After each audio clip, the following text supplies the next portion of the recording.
Hey there, YouTube. So, I made a post the other day on Facebook about this truck, and one of the most common comments I got was, hey, can you please do a walk around of this thing? We really want to see what's going on with it. So, I figured, you know what? Why not? I'm not exactly a YouTuber, so don't mind my really atrocious camera skills, and, uh, and we'll get past that, and we'll get right into it. So, this truck is a 69 Ford F100. It is a step side long bed, which is pretty rare. The step sides are usually short bed, and even then there weren't a lot of those made. That's the main reason that I bought this truck. It is a two-wheel drive truck. It is a 3 on the tree truck, and that's actually what most people came here to get information about. This is utilizing the factory Ford 303 3 on the tree, 3-speed two-wheel drive transmission. It is mated to a L59 Flex Fuel 5.3 out of a 2004 Tahoe that supposedly had around 189,000 miles on it. I did get this engine out of the junkyard, and that's what the tag on it said. It's basically stock bottom end, stock head deal. The only real upgrades to this engine is the cam. It has a Summit Stage 4 truck cam, one of the 550 cams. I can't exactly remember the duration, but it is quite high in the duration. Running LS6 valve springs. I am running a set of Michigan Motorsports trunnion upgrades into the factory rocker arms, and other than that, the engine itself is pretty much completely stock. It's being ran on a microsquirt V3, and that is tuned by me. The injectors are the factory Flex Fuel 5.3 injectors. I sent those off to Hunter up at Hunter Tuned. He decapped them and flowed them for me, sent them back to me, and so far they have worked flawless. I'm using the factory return style fuel system and a Walbro 450 fuel pump. And so far, according to the wideband, on roughly 13 pounds of boost, it seems to keep up quite well. AFRs are actually a little bit on the rich side, to be honest with you.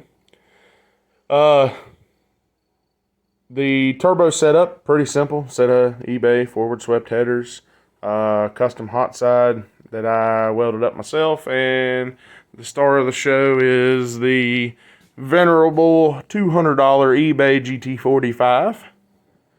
GT45. Nothing special, non-intercooled. I do have a water meth injection kit on the way to try to keep the IATs in order. The motor mounts, custom made by me. It's really hard to see, but you can kind of see them down in there. They are bolted to the factory cross member. They were super simple to do. The engine is pretty high up in the bay, and it is angled back quite a bit. I did raise the back of the transmission an inch to try to straighten it up because I am using the factory truck pan, and I'll be honest with you, it was out of pure laziness. I had the engine most of the way in the truck and kind of refused to take it back out just to change the pan. But if you are going to do something like this and not use the Crown Vic front end swap, I definitely suggest getting an F-body pan or a shallower pan of some sort. It's not even the cross member that's the interference. It's actually the steering. The steering, which you can kind of see right here, goes underneath the deepest part of the pan. So as the suspension flexes, the steering can actually come up and hit the pan. I have roughly 1.5 inches of clearance, and I actually took a tractor and pushed the front of this truck down and bottomed the suspension out, and I still had 3/4 of an inch. So I actually could have went a little bit lower with the engine, but it is what it is. Now, everybody always asks, how in the hell did you adapt this engine to that transmission? Well, I'll tell you, it was not easy. I'm not even going to sugarcoat it. This bell housing is a custom one-off bell housing. It was custom cast for me by Advanced Adapters, and they swore they would never do another one of these as long as any of them live. This is one of one. There will, as far as I know, never be another one. But it basically utilizes the LS bolt pattern to bolt the bell housing to the engine, and then they adapted it to the face of the Ford 303 trans. The hardest part was the input shaft length. I struggled with that a lot. especially with the clutch selection that's out there for the LSs. Of course, there's not a lot of clutch options because most of your LSs are made into automatics, so that posed another problem. I ended up going to Center Force for a clutch. It is, I have it laying right here on the shelf, part number CF165552. It is a GM high profile. I believe it's an 11, might be a 12-inch clutch. I think it's an 11.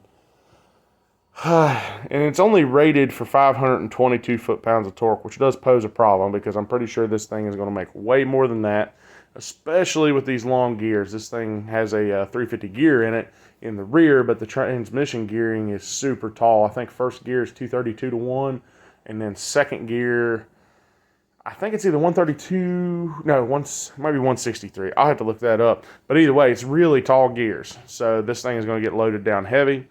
I'm going to attempt to run 10 PSI, but I'm afraid the clutch just is not going to withstand it. I mean, this isn't a drag truck. It's not going to be on slicks. It's going to spin a lot, which may actually help the situation some, but I will report back on that when we get done doing all of our testing. I did have it out on the road, and I will post that video clip right now.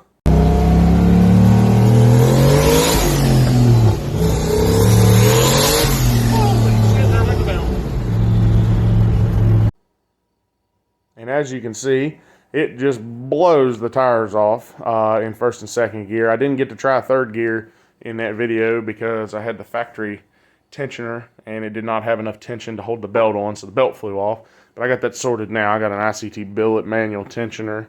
I'm just waiting on, I got to get a new alternator. I got this alternator in from Amazon, and wouldn't you know, they dropped it during shipping and it won't freaking charge. So I'm waiting on the replacement to come so I can send this one back, and then we can do some more extensive testing on this thing. I only took it up the road for just a little bit because all I had was battery to run it off of. So we'll see how that does when we get done, and we can really start tuning on this thing. Like I said, the goal is to run 10 PSI. I'm not really shooting for a certain power number, just whatever 10 PSI on a safe tune gets me.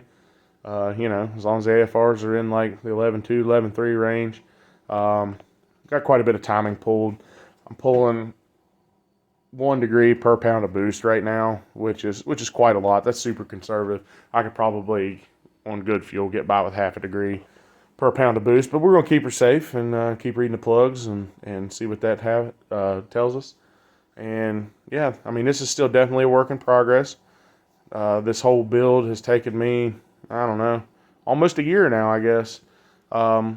Honestly, had I had a little bit more time to devote to it and some other things in life, I was in a motorcycle accident recently, so been down for a while, but I would say this probably would have taken me about 6 months of weekends and stuff to get to this point. But yeah, like I said, I never planned on this project to blow up the way that it has.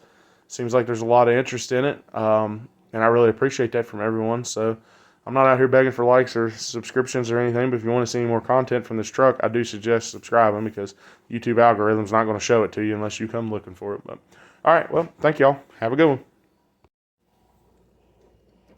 Give you guys a little sound check.